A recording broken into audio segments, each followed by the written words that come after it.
In today's video, we're talking about backdrops.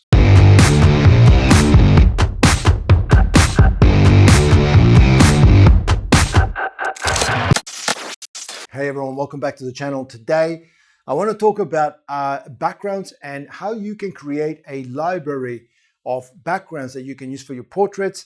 It doesn't have to be for your portraits, it could be for anything where you require a background. And that is using these. These are just some cards that I picked up at an art supply shop.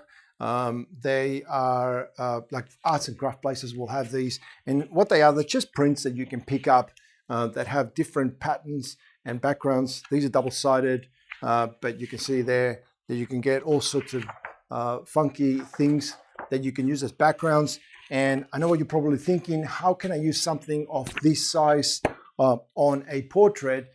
But we're going to do this using a technique called compositing. We're going to do this in Photoshop. I'm going to show you how to do this.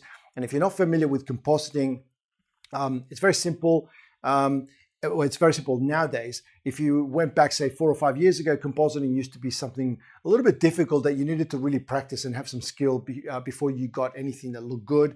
But today, with the new version of Photoshop, there's a lot of automatic settings in there which allow you to get a really decent result just out of the box. Now, you're probably thinking, why don't we just use regular sized backdrops? Wouldn't that be easier? And it is, but the thing is that they are expensive to purchase. If you are looking for a backdrop, you're not going to pay less than $50. So if you start collecting a few of those, it can get expensive really quickly. And the second reason is storage. They're just really hard to store because they're made of this fabric material that you can't really roll unless you've got a big roller.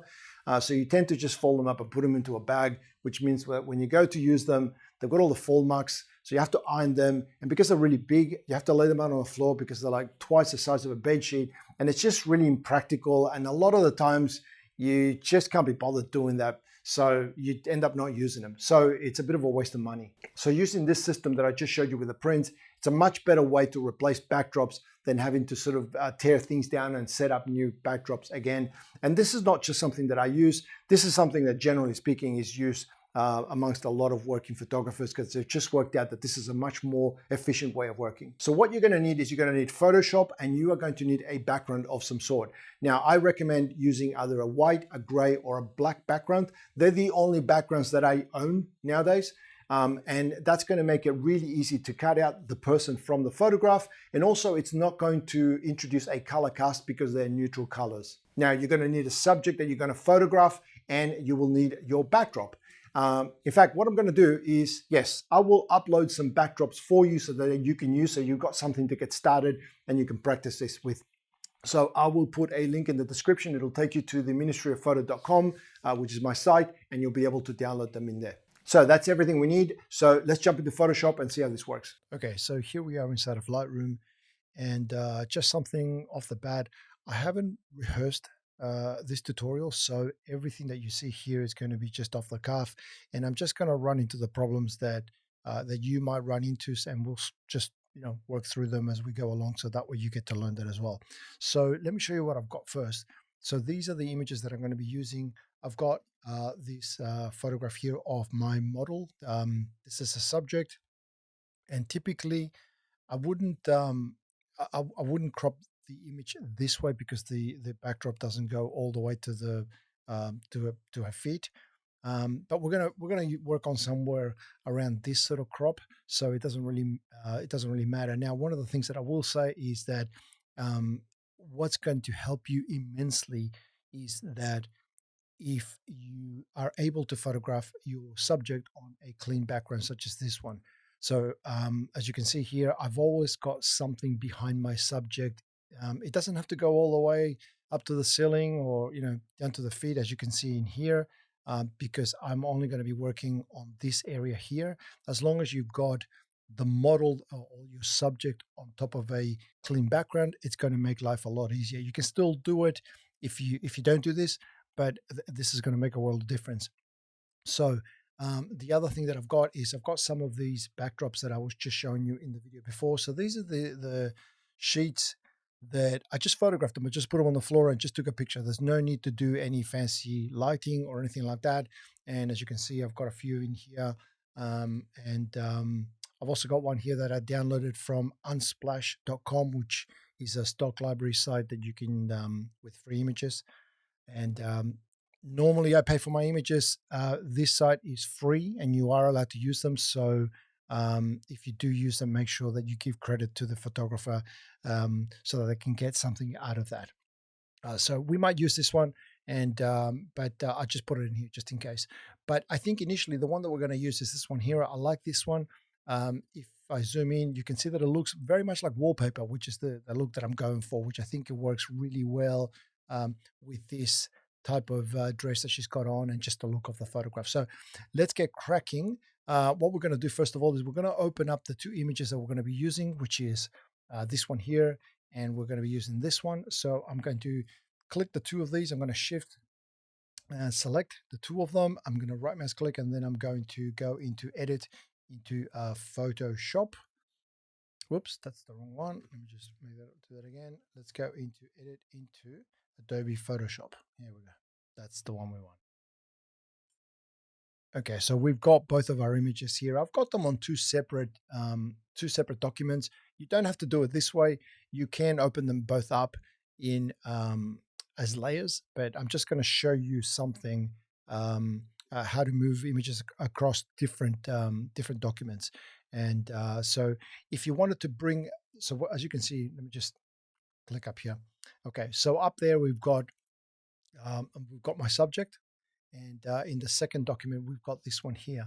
And so this is what I wanted to show you. If you ever want to bring a component from one document into another document, all you've got to do is click on the first tool, which is the move tool in Photoshop. So you click on that one, you click and hold on the image or the layer that you want to bring over into the new document. So you click, you hold, as I'm doing right now, you bring it up and you drag it across into the new document. When you do that and you see the document changes to the picture changes on the document, you just bring back down, still holding the mouse, and then you release the mouse button, and then that layer gets brought across into the new document. Okay, so we've done that. Now, obviously, we are going to need to make this roughly the size of her, but I'm actually going to make it the size of the screen. So I'm just going to cover the screen with the pattern. So I'm just going to, I'm in transform here. So Command T, if you don't know how to do that, Command T or Control T on a PC. And so we've got that there. I'm just going to straighten that out just a little bit. And then I'm just going to hit return or the little checkbox up on the top. Okay. So I'm going to now switch over the order of the layers on the right hand side. So I'm going to bring the background layer, which is my my model. So I'm going to bring that over to the top of it. And as you can see, I've got a little no-go sign, which is little circle with a cross little line across it. The reason why that's doing it is because this is my background layer and it's locked. As you can see, the little padlock on the right hand side. So I need to unlock that first by just clicking on it once, and then it's going to let me grab it and bring it up on top of the other layer. So let's do a little crop on this one as well, because what we want to do is we want to sort of bring it in, and maybe actually let's work that. I like that. So I just again Command T or Control T brings up the transform, and then you've got this little handles which you can resize your image. So let's do this. I reckon that's pretty good there. So yeah, Command T or Control T to bring transform. You can also do it through the menus as well, but I like the shortcuts. The keyboard shortcuts make everything quicker. So now this is going to be the easy part. Now this used to be very difficult, which is we're going to cut her out of this photograph.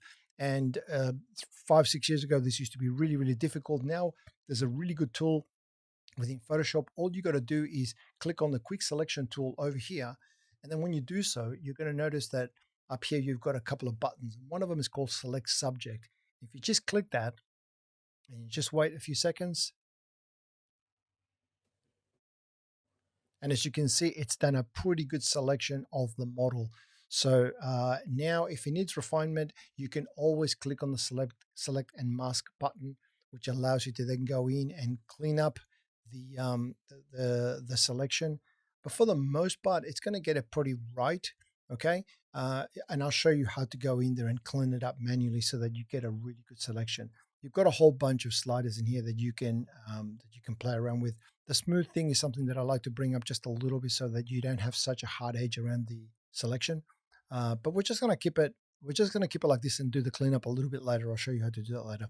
Um, but do bring up the smooth.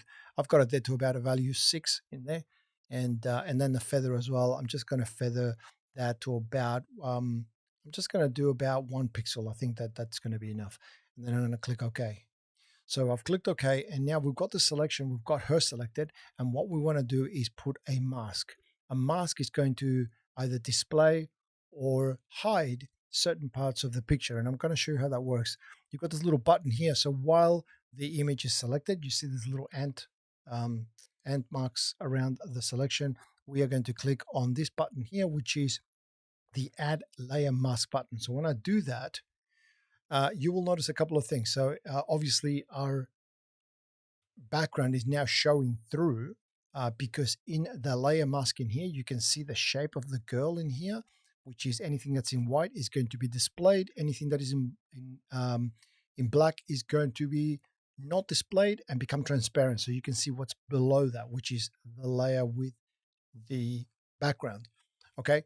So, I mean, this already looks pretty good off the bat, but there are some things that we need to go in and clean up. And this just takes a little bit of time, but it's not too bad. I'm just going to zoom in into here. You can see that around the fingers in here, we've missed a little bit. There's a little bit of gray background still in there. So using a paintbrush, which you can select from here on the left-hand side, or just hit B on the keyboard, we are going to paint now. And let me have a look at that. Let's got a really large brush at the moment. That's why you can't see it, but I'm just going to go with a tiny, tiny little brush like this one here. It's a soft brush as well. So you can set the softness by clicking on the button up here. And so that, which is basically bringing the hardness down to 0. That makes it a really soft brush.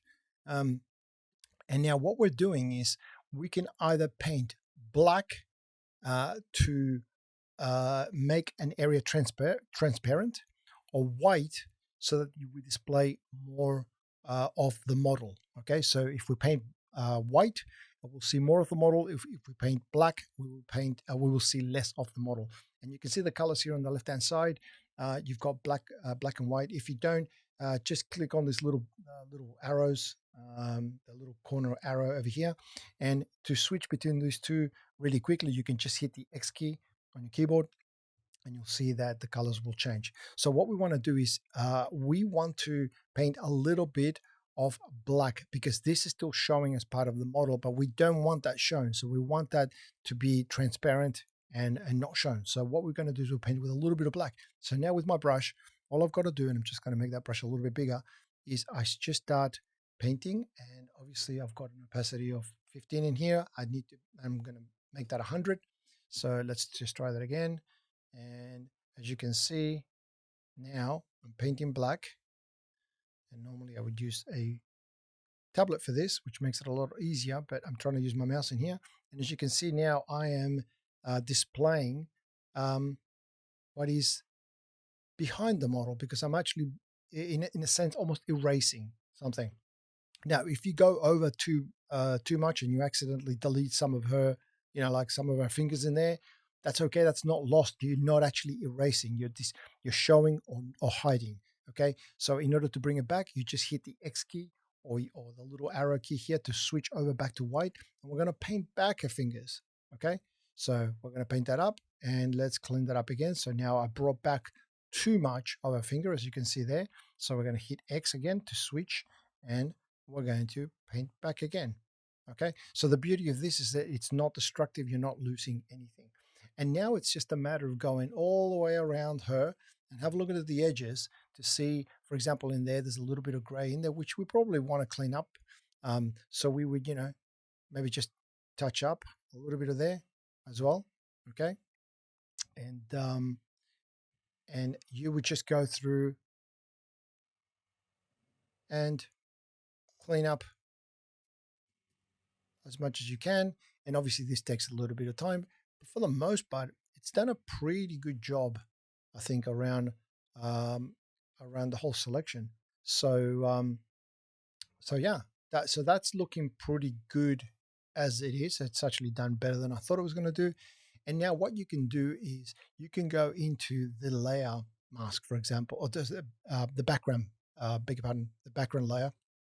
And now, because you have to add a little bit of effects in here. Okay, so if you want to sell this as real, what you need to do is try to remember what the background would look like if you had actually shot the background at the time. And the first thing that I can think of is focus. So you're focusing here on the girl. Technically speaking, the background should be a little bit out of focus. So what we're going to do is we're going to go in and select the background layer, and we are going to go to filter, and we're going to go to blur, and we're going to just use that Gaussian blur. And it just needs to be just a tiny little bit of blur. At the moment, this is 3.5. This might be a little bit too much. Um, let's go to 2.7, 2.4. Let's go to 2.4. And it gives you a little preview of what it looks like just over here. So that's a 2.4 at the moment. If I went to 0, you would see that it would be nice and crisp. But it shouldn't be because it's behind the subject, and technically speaking, it should be out of focus, just even if it's just slightly. So we're going to go back to 2.4 or 2.5. That's fine. And we're going to click OK. And you will notice that it's starting to sell the image a lot more than it did before. Even though it's subtle, it will still make a difference. The other thing, of course, is that if you were using lighting, then you would be lighting the subject, and the background should be a little bit darker. And so we're going to darken that a little bit. We're going to put let's put a curves adjustment on this one here, and let's bring that up, and then I'll show you the difference that it makes. So we're just going to bring it up, or bring it down just a little bit, just over there. And I think that's actually, I'm going to bring that a little bit lower. So that's pretty good just there. And what we're going to do is, that's a little bit darker now, but it's probably too evenly darkened. And I'll show you what I mean. I'm going to go into this layer mask for the darkening of the background. And I'm just going to invert that by doing a Command I or Control I on the PC. And that's just going to get rid of it doesn't get rid of the effect. It's just hiding the effect. It's the same thing as we did before here in the layer above, where we've got the layer mask, black hides and white shows. So what we want to do is we want to show the darkening on the background where it would actually be had you shot it. And that would be around the corners, so forming some sort of vignette. So we're going to go back into our brush tool, okay, and we're going to get a nice big brush now, okay. And what we're going to do is we're going to paint white around the corners a little bit, right? So to just darken the corners around the edges of the photograph. For this one, the opacity, we're going to go back to about 15, okay, so 15% on this one. And what we're going to do, the layer mask at the moment is black, so we want to paint with white. Okay, so we're going to switch this back into white here by clicking that little arrow corner there, or hitting the X key. And then all we're going to do is we're just going to, and I'm just going to dab with the mouse here, just going to dab around the edges. Okay, and you may not notice anything at the moment, but I'm just going to show you the difference it's going to make in a second. Around the bottom here as well. Okay, now this is only affecting the background because I'm painting on here, and you can see the effect already. Although you can't actually probably notice it, you can see that it's in the mask itself. It's making it's tracking the changes. I'm just going to turn this on and off to show you the difference it makes. So this is before, and that's after. It's so subtle. But this is exactly what would happen if you were shooting the subject for real with that background. You would have a little bit of darkening around the edges. So I might just put a tiny little bit more. It doesn't need much. It's very, very subtle. But there we go. I'll just turn that off again. Turn it on, off, on, and you can see the difference that it makes. So that's pretty much it. Again, this was unrehearsed, so I've ran into a couple of problems and we've sorted them out in here, but hopefully this is something that you might find useful. In fact, what I'm going to do, let's do something else while we're here. Let's go back into Lightroom for a minute, and I'm just going to grab, actually, You know what? Let's grab this one here.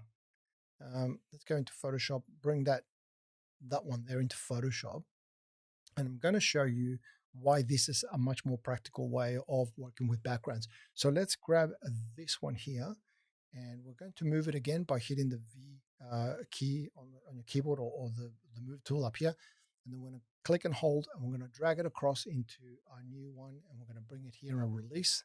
Okay, and as you can see, because I've released it underneath my model, all I got to do is just stretch this back out. Okay, and let's just rotate that just a little bit. Okay, and I'm going to click OK. I now have a new background that I've just placed on her. So if you have a collection of backgrounds, you can very easily and quickly change to a background that may be more appropriate for your subject. This one here, for example, is too bright, but that's okay. You know, we go in there and add a curve adjustment just like we did on the other one. We are going to link this one here, and then I'm just going to bring it down just a little bit, right? And that might work a little bit better. It might not work. It depends on what you like. But this is a quick and easy way that you can just keep changing backgrounds. Now, had you done this on a physical background, you're stuck with the background that you had at the time. This makes it really practical, and I think it just opens up a whole bunch of different options for different variations. You can have pictures of, or you can have photographs of the same subject in different clothing with different backgrounds. So you've now got amazing variation as opposed to having them all on the same background. So anyway, I hope that helps. And yeah, if you've got any questions, please leave them in the comment section below. I am going to put a couple of links in the description with some backdrops that you can download and work for yourself, and just give it a try. So hopefully you were able to follow along. If you do have any questions though, or you have any comments, the comment section below is probably the best place to get in touch with me. Otherwise, you've got the usual social media platforms, and you're going to find links to all of those in the description below. Now, if you like this video, please don't forget to give the video a like. It's probably the thing that helps me the most, because it really indicates to me that I'm making videos that you enjoy watching and that you find useful. So please don't forget to give the video a like. I would really appreciate it. And if you like the content that I make videos like this all the time to help you with your photography. So make sure that you subscribe and you hit the little notification bell. That way, when I upload a new video, you'll be notified and you're not going to miss anything. And do make sure that you check out ministryofphoto.com. That's where you're going to find links to all of my videos. There's reviews, there's tutorials in there, and there's even some goodies that you can download for free. It's all completely free, so make sure that you check it out. That's ministryofphoto.com. So that's everything I have for you today. I hope you enjoyed this video. If you did, again, please don't forget to click the like button. I want to thank you very much for watching, and I will see you in the next video.